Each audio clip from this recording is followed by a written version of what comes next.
Today's South Talk is a testament to collaboration, connection, and climate. In the fall of 2023, Southern Cultures, a journal published by the Center for the Study of the American South, released Snapshot, Climate. This issue featured over 60 photographs along with short reflections from artists, activists, photojournalists, and scientists, providing a snapshot of climate impacts across the South. The feature became a traveling exhibit consisting of 25 photographs from the issue. I heard about this traveling exhibit from Brooke White, who was then a professor of art and art history at the university and a member of the center's Gammill Gallery committee. This sparked an opportunity for two centers studying the South to collaborate. The center's theme this year is Southern environments, so we cannot overlook the discussion of climate. All three speakers are connected to this place, and I am grateful to have them as colleagues. They are professors and artists who are aware of climate change and genuinely care about it. Each speaker is a highly accomplished and active artist with exhibitions and galleries across the country, so that is my excuse for not going long on their bios. But I will briefly introduce each. Vanessa Charlot is an award-winning photographic artist, filmmaker, and assistant professor of media and communication at the University of Mississippi School of Journalism and New Media. Brooke White is the director of the School of Art and Design at the University of Illinois Urbana-Champaign, with her work exhibited nationally and internationally. Kariann Fuqua is an instructional assistant professor of art and the director of the Museum Studies program at the University of Mississippi. And before I ask you to help me welcome them, I'm gonna let you know about the flow.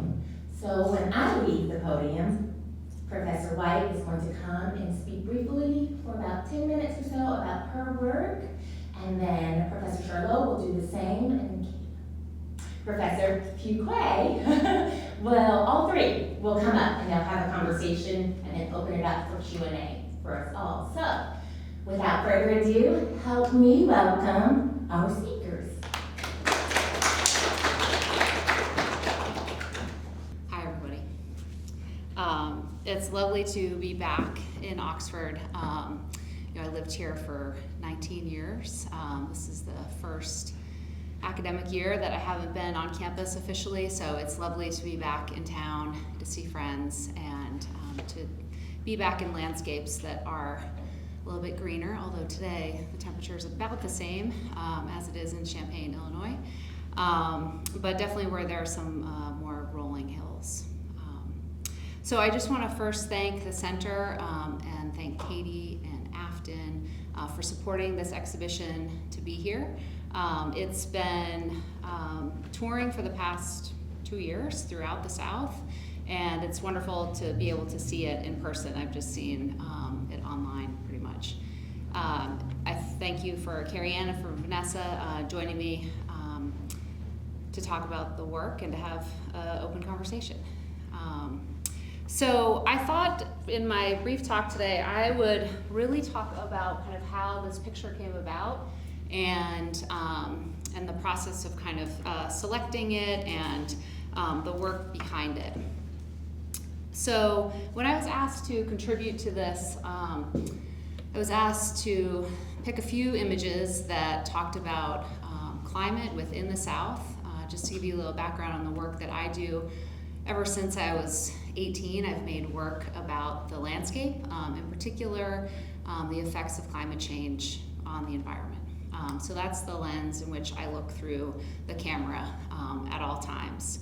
And so when I was looking through my archive, I was kind of going through all these pictures that I've made, for the past 20 years in the South, and a lot of those landscape images don't have any people in them, but they have traces of, our sort of touch on the landscape. And kind of by chance, I saw this picture that I'd taken of my daughter, Piper, just up the street from where I used to live in the Tallahatchie River. And I saw this picture and I was like, well, maybe this is very different from all of my other work, and I'm just gonna throw it in there and see if it resonates. And not really ever thinking about this picture as something that was really part of my work or part of like a larger project. It was sort of just a picture. These are pictures that I take of my daughter while I'm out working on my work, and oftentimes I'll just take a picture like a mother would of her child. So I was surprised when they came back and said, this is the image that we want, and could you write an essay about this? And so that's really how this project, or how this publication kind of started. And over the past decade, as extreme weather events have become more frequent, I've really been focusing on the ways in which these extreme weather events are impacting many communities kind of living in these liminal spaces along waterways or oceans. And last week, I was really struck by these two images. These are just screenshots. They're not my photographs, obviously. They're from the AccuWeather app. And these are two images from Virginia and Kentucky. And this, in a way, really kind of captures what I'm thinking about behind this larger project. I'm constantly thinking about the ways in which the water travels, what the water touches, what touches it, like the history of water as it's traveling through these spaces. And as we know, the events that are happening in Kentucky right now are quite devastating, and they're happening all too frequently. So the larger kind of part of this project is called What Water Feels, and it incorporates two different types of photographic approaches. So we have experimental photographs that are in the middle; those are the cyanotypes, and then the documentary photographs on the left and the right. There's also another component to this project, which is a handmade artisan books, and there is also an experimental digital video installation that goes along with it. So I'm just going to talk about two kind of sets here, but there's a much larger compilation of all of these images. So the two images on the left and the right are much more straight in terms of the approach of photography. It's very documentary in that sort of essence of what a photograph is. There's no manipulation to it other than cropping it down to a square from the rectangle. And then the images in the middle are experimental photographs. They're cyanotypes that are made on location during these flood events. So on the right is a picture at Sardis during one of the spring floods in the parking lot down by the dam. And then the image on the left is in the upper Sardis area where the Tallahatchie kind of pours out in another one of the parking lots, again during the spring floods. And then, again, the cyanotypes are made in the water, they're exposed on location, and then processed. So my process is quite intensive physically, which is really important to my practice, to be really engaged with the landscape in a very physical capacity.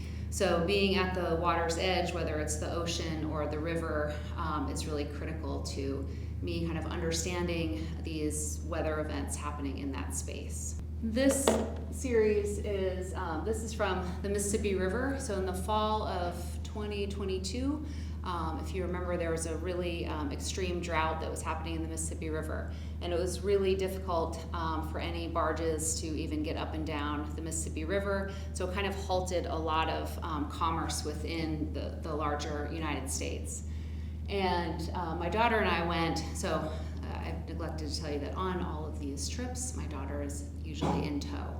And when we went to the Mississippi River, we drove to Rosedale, Mississippi, and we got out and kind of stood at the edge of what would be the Mississippi River, but we couldn't see it because the river was so dry. But off in the distance, we could just see like the top of a barge kind of moving up over kind of these sand dunes. And Piper asked me, like, where's the river? I was like, I guess it's over there, so let's go. And it took us about 45 minutes to get to where the water was. And it was a really surreal experience walking through the dunes really on the bottom of the river. And again, thinking about, what does the water feel, and what does it touch? And so when we finally got to the edge of the river where the water was flowing, it was a really sharp turn. And so the two images on the left and the right, those are large cyanotypes. They're roughly like 3.5 feet by 6 feet. And they're kind of ripped and torn, both of them. And they start to become really sculptural, actually, when they're on the wall. But they're torn because the current was so strong going around that corner. And so when I put the paper in to expose it in the water, the paper just sort of like went away with the current and ripped. And of course, while I was there, like, you only get one shot with these cyanotypes. And I was really frustrated and disappointed. It wasn't until later when I brought them home and they dried that I started to realize that it wasn't a failure, actually. What happened was that the water, that's like the language of the water as it ripped the paper. And that's how I look at the two on the left and the right, because it's literally the strength of the water was, was ripping the paper. So, meanwhile, I'm just taking pictures of my kid. Or she's taking pictures of herself. That's often happening as well.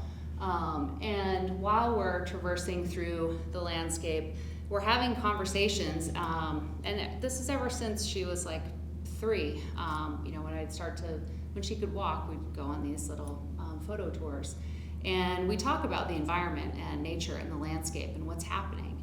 As she's gotten older, she's almost 12, those conversations have become a lot more in depth.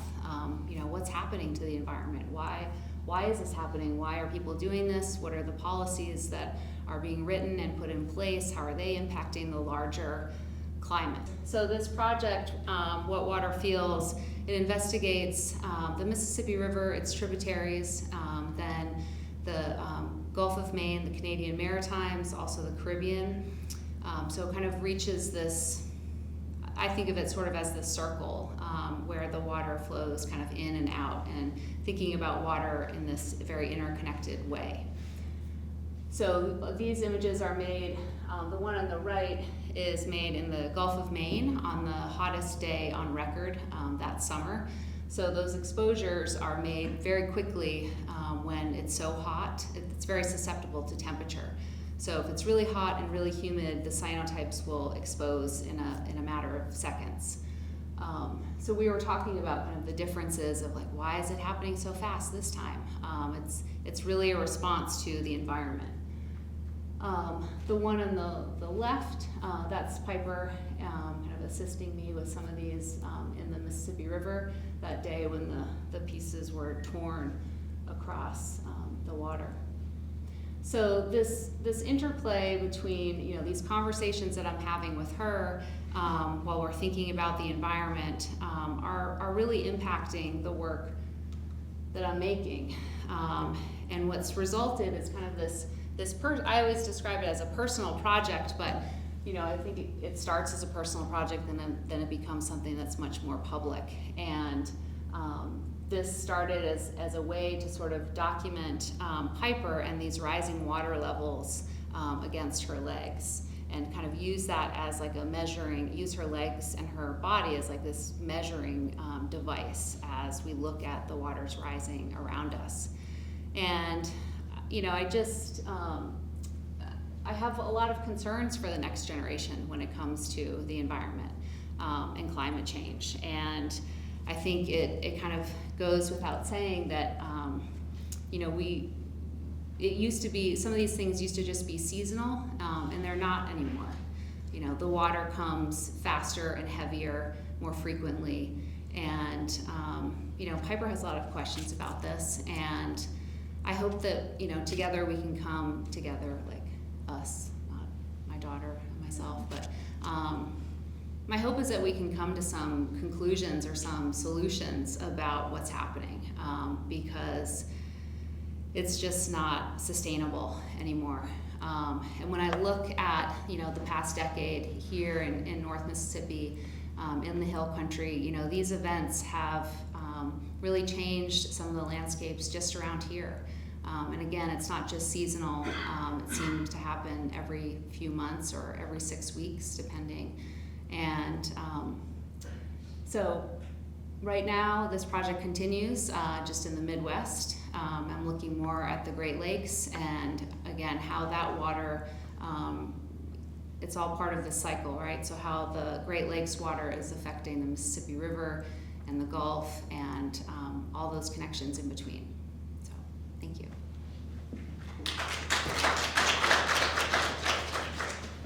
So I figured that I would open up my part with a quote that Toni Morrison said, which is, they straightened out the Mississippi River in places to make room for house and livable acreage. Occasionally, the rivers flood these places. Floods is the word they use, but in fact, it is not flooding. It is remembering. Remembering where it used to be. All water has a perfect memory and is forever trying to get back to where it was. Writers are like that. Remembering where we were, that valley we ran through, what the banks were like, the light that was there, and the route back to our original place. It is emotional memory, what the nerves and the skin remembers, as well as how it appeared. And a rush of imagination is our flooding. So this photograph that I took is when I traveled to the Mississippi Delta in 2021.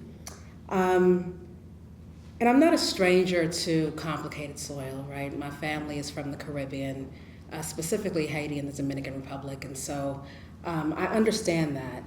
But as someone who arrived to the Delta and understood that the land holds stories deeper than the roots of its ancient trees, I went really to document Black rural life in the Mississippi Delta, specifically through the lens of a former sharecropper who spent his life living and laboring on the Quito plantation.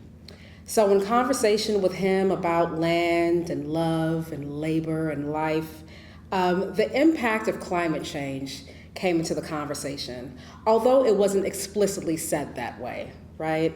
But you saw the traces of climate change and its fingerprints across our conversation, and more broadly into the realities of agricultural life there.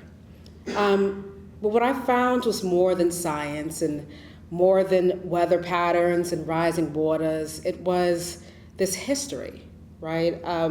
This long resistance, an old battle wearing new clothes, and because it's a place where the past breathes, where the soil hums, the struggle for belonging never really ceased. So for Black Mississippians, land is not just land. It is inheritance, a proof of survival. And it is this place where generations tilled and toiled, where songs rose up from the fields of defiance, where grandmothers literally pressed the seeds into the hands of their grandchildren and reminded them that this is yours, right? But land is also a battlefield, a space for forced labor in the Mississippi Delta, of stolen acres, of laws that Black hands could only toil in the soil but never own it. And so today the threat does not come in the form of a deed denied or a mob at a gate, but today it comes as a slow unraveling, a sky that punishes, a river that swells, and an earth that dries and cracks beneath the feet of those that work that land. So in my practice, specifically in Mississippi, it really expanded to ideas of invisibility. And so I find myself playing with ideas of critical fabulation around history, specifically living in this place where you know that history exists everywhere. And specifically working on that project, I no longer had to imagine a family whose roots run generations deep in the Mississippi Delta, right? They were right in front of me, and so their stories intertwined with the land itself gave me a place to really work. And so the same fields that their great-grandparents sharecropped, the Davenport family, they now farmed. And the weight of that history really pressed down on the shoulders of Mr. Davenport. And in that, you're also watching the water rise, right? So year after year, each flood washes away more topsoil. It washes away the security, stability, and promise of tomorrow. And when the water recedes, the crack forms. And I found myself asking questions about how much longer will the Davenport family be able to hold on? And how much longer before the testimony of their work, how much longer will it take for those pages to run out, essentially? So the subject that you see here in this photograph is the grandson of Mr. Roosevelt Davenport. And just to provide some context, Terrence Davenport and I met in 2009 while we were serving the U.S. Army together at Fort Rucker, Alabama, the home of aviation. And back in those days, right, we were young soldiers, bound by duty and discipline, and really unaware of how our paths would cross again years later. And photography has this beautiful way of encapsulating memories. So now not on military ground, but on the soil of his family's land in the Mississippi Delta, we engage in this conversation again. And so Terrence is now a retired Army Command Sergeant Major and the grandson of Mr. Davenport. And so, you know, I talk about how this family worked years before they can even, or worked this land for years before they can even claim a sliver of it as their own. And so for generations, their hand tilled the earth, their sweat fed the land, their labor built the wealth of others. And after years of toil, of back-breaking work in the unrelenting Delta sun, they were finally gifted a portion of the very fields that they had once been bound to. A small but profound victory for sure. So more than ownership, it was a claim to existence, to permanence in a place that tried to deny them. So when I watch Terrence walk this land, he doesn't just talk about the rows of cotton, right? He sees his grandfather's struggle embedded in the soil, and his grandfather's hope stretched across these Mississippi fields. But also he looks at his own future because he decided to come back home. But what's insane now is that future for him and his family are changing. The rains are heavier. The floods happen more frequently. The droughts burn longer, the seasons less predictable, and what was once a place of survival and continuity has now become a place of uncertainty. So as we stood there together, as old comrades in this new battle, Terrence's gaze lingered over the fields that had defined his family's history. He has a very steady voice, probably because of years of being a soldier, but he asked me the question. He was like, Vanessa, what will become of my children, and will they be able to stay here? Will this land be ours 20 years from now? And it was difficult to answer because I had no answer. And the question was not just about land, it was about belonging, and whether Black rural life, the very heartbeat of the Delta, had a future in the land where it was born. So when I think about Terrence and other Black farmers and rural families across the Mississippi Delta who were facing impossible choices, whether to stay and fight or to leave and survive, whether to hold on to land passed down through generations or let the floodwaters take it first, right? These are not just economic decisions. They are decisions about identity, about legacy, about the weight of history pressed against an uncertain future. So when I'm talking about climate change or thinking about climate change in this work, I don't just think about just climate justice, right? And yes, we're thinking about melting glaciers and burning forests and catastrophes unfolding all over the world. But I think we don't talk enough about how this quiet violence of a crisis erases those that actually live in these places as well. And when you think about the Delta is not just a place. It is a story of endurance, of labor, of people who have shaped that land, but more importantly, the land shaped them. And similar to Brooke, I have questions, right? Like, what do we do now? We know all of this, but what is our role in ensuring that stories like that are not erased forever? More thoughts, more questions and answers. Thank you very much for your time.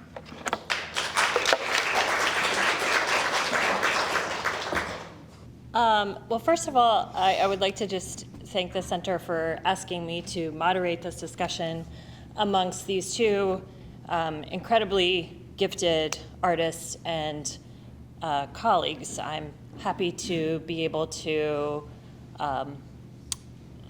talk with them in conversation. I'm also a practicing artist, and my work is in the same realm as kind of investigating the impacts of climate change on the environment. So I'm going to actually start with two quotes by writers. I typically like to look at other forms of creative pursuits as methods for investigation. So I'm going to start with this Toni Morrison quote. She's popular today. She wrote, "This is precisely the time when artists go to work. There is no time for despair, no time for self-pity, no time for silence, and no room for fear." And then today, when I was looking, I also found a quote by James Baldwin that said, "Only an artist can tell what it is like for anyone who gets to this planet to survive it." So I was thinking so much about the power of images and those two quotes, because Toni Morrison, that quote is she's talking about the artist's tasks during troubling times. So that's the question I'd like to pose to you. What is the power of making art during such troubled times? It's everything. That's sort of what I feel like right now. I mean, it's the most effective way for me to kind of communicate, my thoughts and at this given moment, whether it's climate change or anything else, like that's the language for me, and I think it's just critical to employ art as a tool for communication, for change, and whether that's through educating as teachers or artists ourselves, I'll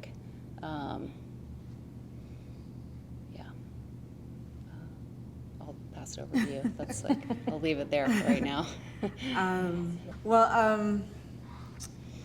Just going on the same vein of the two brilliant artists that you mentioned, and it makes me think of Nina Simone, right, who says that it is the job of the artist to reflect the times.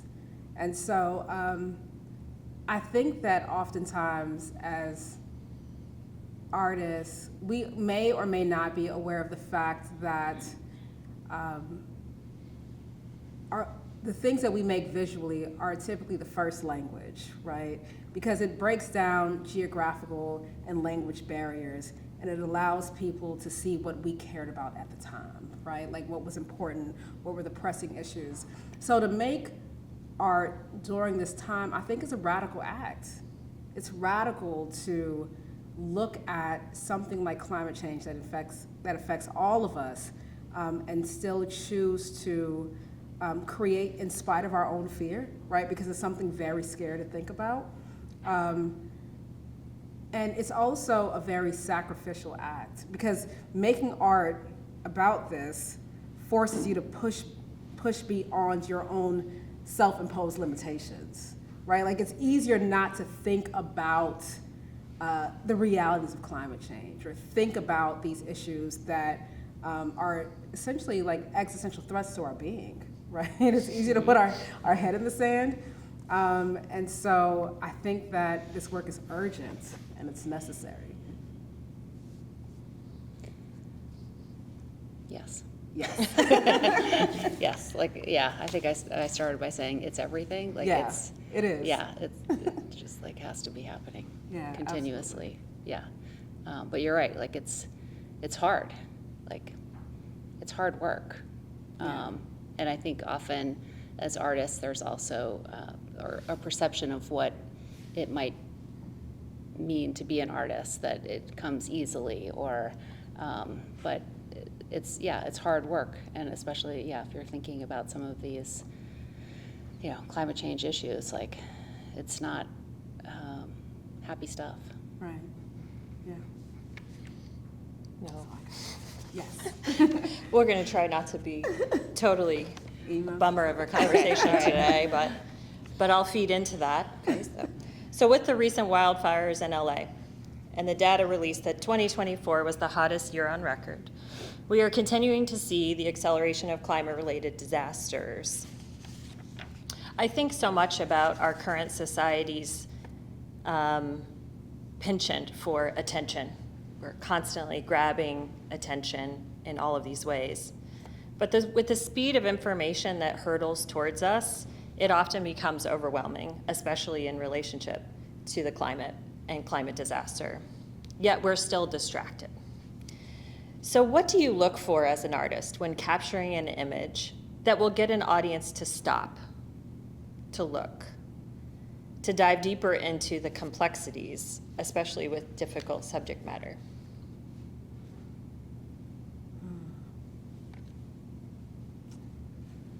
She obviously did not give us the questions before. Maybe I should have. I mean, I guess, like, sort of the immediate answer is that I tried not to think too much about the audience, when I'm making. Like, those are sort of two different processes for me. So when I'm there making the work, it's much more in response to the place and the situation.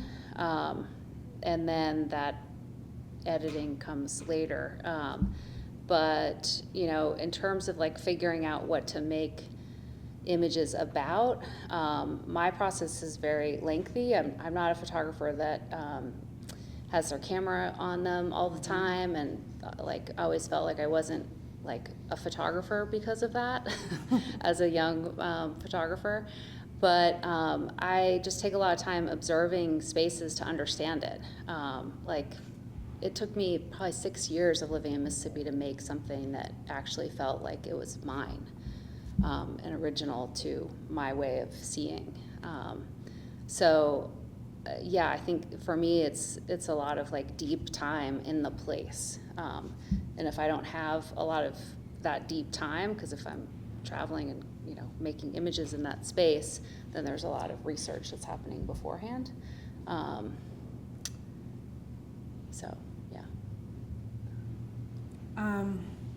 For me, I'm typically looking for quiet moments where you see the interior and the exterior in conversation, right? So when you look at this photograph of Terrence Davenport, he looks like he's in deep reflection, but he's also on a cotton field, right? So I'm also playing with tension in the work, and it's kind of my way of and similar to Brooke, I'm not really thinking about the audience. I'm more so thinking about how do I become comfortable with the tension that exists within myself, right? Because we all are grappling with that. And I think that specifically creating work in Mississippi gives you, it's almost like a blessing, but not a curse. But I'm just gonna go with the blessing, right? Because life in Mississippi happens like honey molasses, right? It's slow. And so it gives you time to think and sit and sometimes sit with the uncomfortability of being in this place, right? So the work that I produce is, I hope that the audience pauses for a minute and find themselves in it, and find themselves grappling with parts of themselves that they try not to bring to the surface.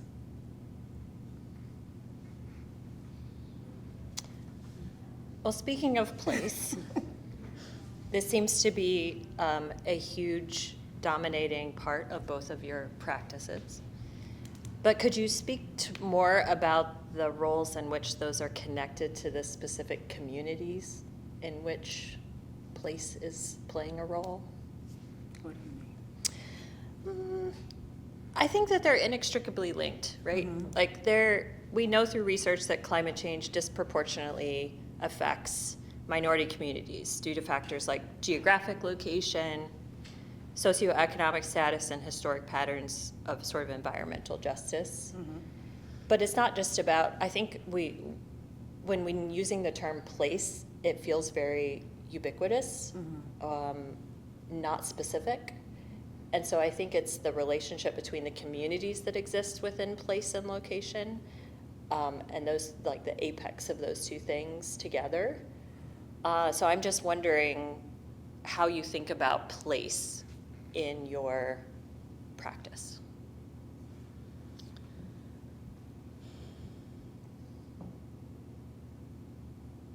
So, I mean, it comes, I guess, yeah, it's very much part of my practice. It kind of depends, like, what lens I'm sort of looking at it through. So, for example, like I've done some work in the Caribbean related to this project based on kind of like post-hurricane recovery, and what that looks like in those communities when the event has happened and all the support moves away, right? And like the cameras are gone, and how do those communities like rebuild themselves? Does it happen?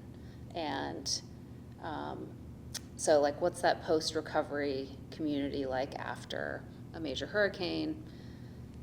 That's one of the ways that I kind of lenses that I look through it. Or there was a community in South Mississippi that I worked with, Turkey Creek, that was surrounding their community was like multiple Superfund sites. So their water source was contaminated. So kind of looking at water through that lens of water rights, water accessibility. So it's very, and then the work on the Mississippi River is like much more related to sort of commerce in terms of like the way in which the river, brings materials and products to the rest of the United States. So that's a kind of a larger community scope.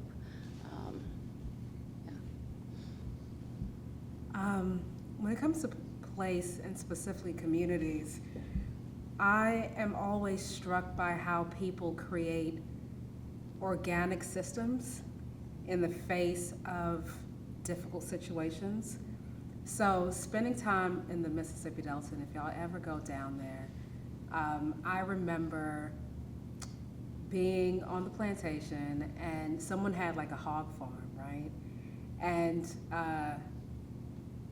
like Walmart was maybe like, 45 minutes away. And so they were cooking hog, and somehow sweet potatoes got into it, and all kinds of other things were happening, right? In this place that is considered, quote unquote, like a food desert. and yet life is still happening. And people are cooking, and music is playing, and the blues, and all these other things. And so I'm struck by how people still find ways to create community and depend on each other despite what's happening, right? Because specifically within Black communities, like that's something that we always had to do. So in spite of what's happening around us, we're gonna find ways to be together and to survive, and to depend on each other, and create like these webs of interconnectedness And so like I find it fascinating that even with like eroding topsoil and flooding and things like that, like people are finding creative ways to maintain culture and maintain community in spite of.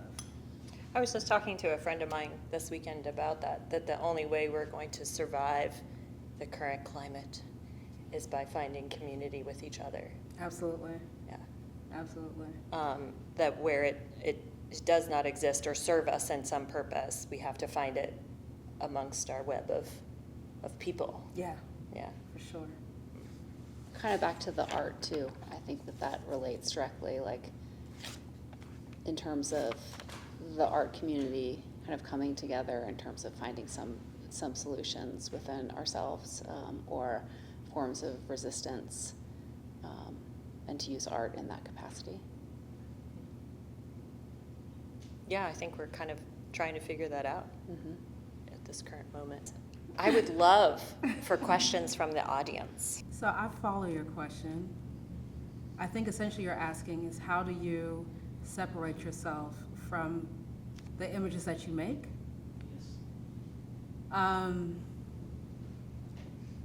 Personally, I do not. Photography is an extension of myself, and I think that it is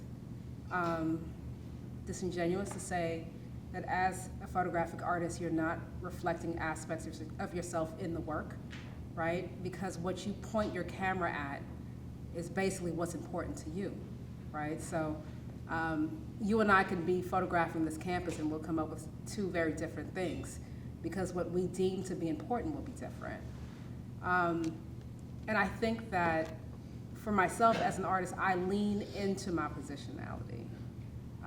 And specifically when photographing Mississippi, I lean into that, right? So I embrace the fact that I am woman and I am Black and I'm the child of immigrants and all of these things, and I'm deeply connected to the concept of land. And so even the manner in which life unfolds in a place like Mississippi, specifically the Mississippi Delta on the plantation, I'm aware that I'm on a plantation, but that is not the first thought, right? The first thought is about family and legacy and children playing.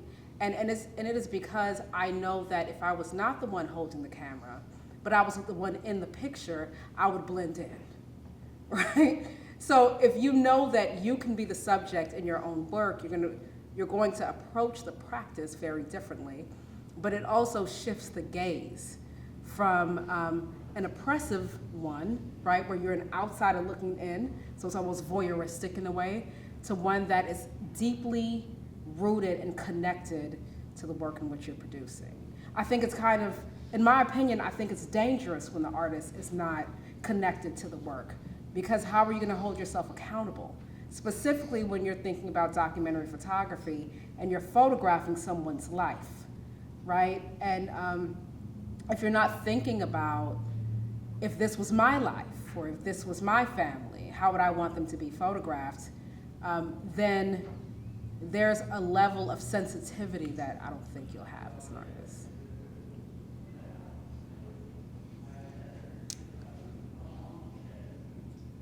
Yeah. I agree with what she said completely. So if I was going to say anything, it would just be the same thing.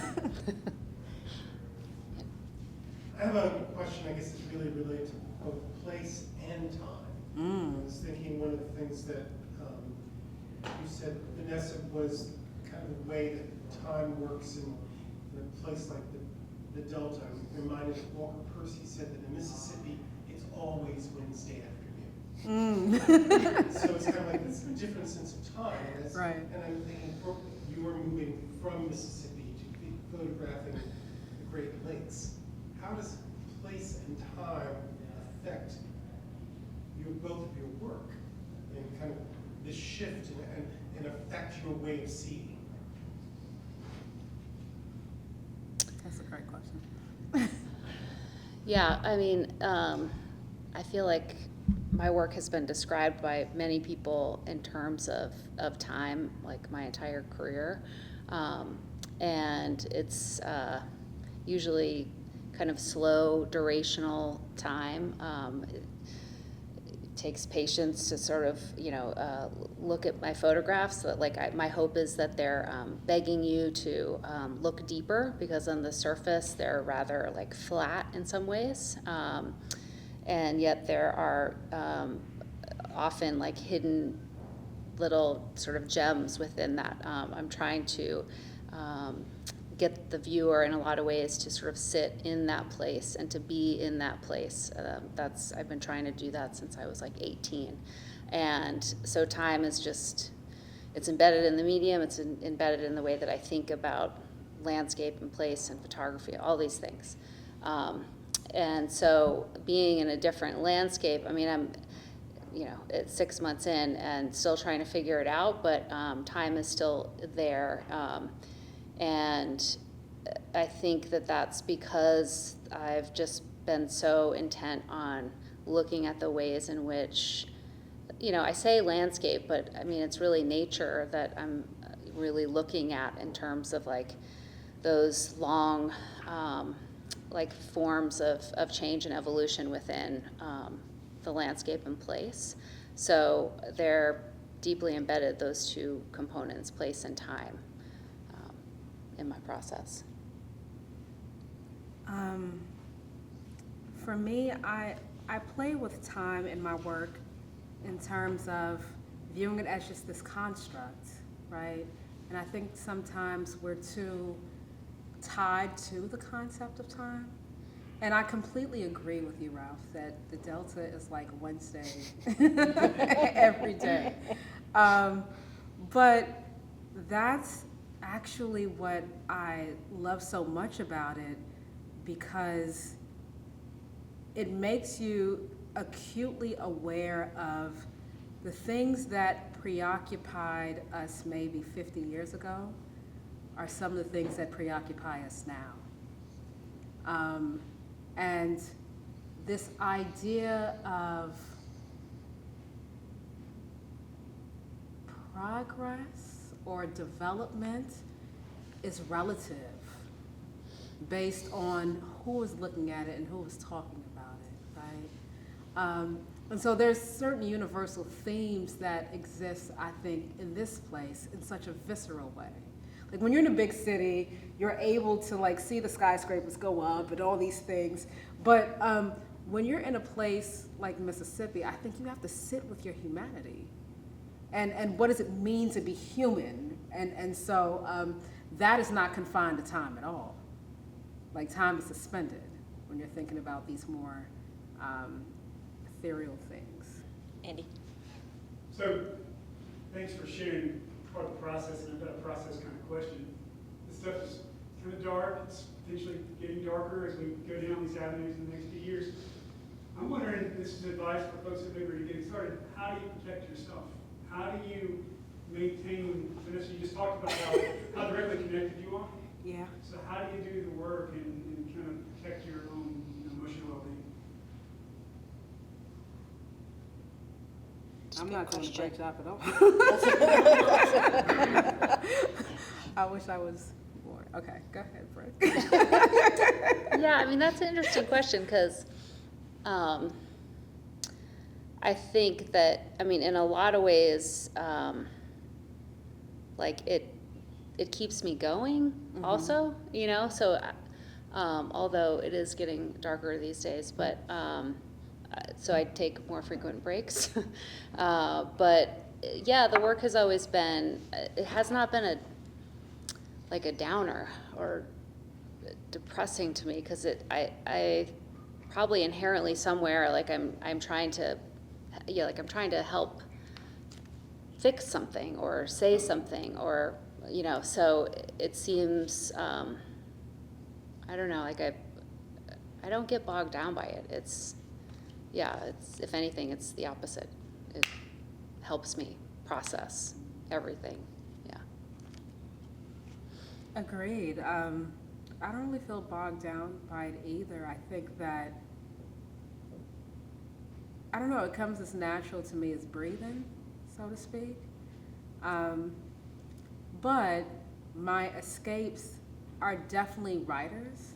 So I'm always reading, because sometimes when you look at an image, you can just feel something, but I think writers give us language to understand what we feel. And so like I find my solace in writers, and so I spend a lot of time doing that, and listening to jazz a lot, right? Like that's another way. But I often look at this as just a continuation of other artists who have devoted themselves to the work. And to be honest, to be an artist requires a level of insanity. It's true, right? Because you become obsessive about it. And you become obsessive about it because there's something within you that you're trying to externalize. And until you do it, it's gonna drive you nuts. And so I don't know if I have like a healthy way to. I think it's interesting that you bring up like reading other writers or Yeah. Listening to other artists, how they have coped maybe through difficult times in other parts of history, because we are just repeating Absolutely. so much of this history. Mm-hmm. Like I loved the discussion about the suspension of time, because it's like a lot has changed and nothing has changed. Right. And like I remember last summer reading Octavia Butler's Parable of the Sower. I mean, in July, that was set 30 years ago. Right. I mean, it was just like, whoa. Yeah. Yeah. But it makes I as somebody who makes works in this genre too, it makes me feel less alone. Yeah. Like, and it also is this something that is a radical act of like, you care so much. This is personal. Mm-hmm. It is happening to all of us, but like making this is like our way of potentially offering a pathway, or at least a hope of some kind forward. I think it's also, I mean, for students, like to remember that there are lots of ways to make your work, right? And so like 25 years ago, you know, I thought it just meant be in the studio all the time, or like be taking pictures all the time. And now it's like, you know, going for a walk that's part of this process of to be able to kind of think and get out of your normal routine. It's all part of the work. Yeah. It just might not, hopefully it doesn't look the same. Yeah. Yeah. Like I don't look at being an artist as just like a profession, right? Like it's a life practice. And so like all of us are artists in some capacity, and we just have various mediums in which we like show that. Well, thank you so much. Thank you. Thank you.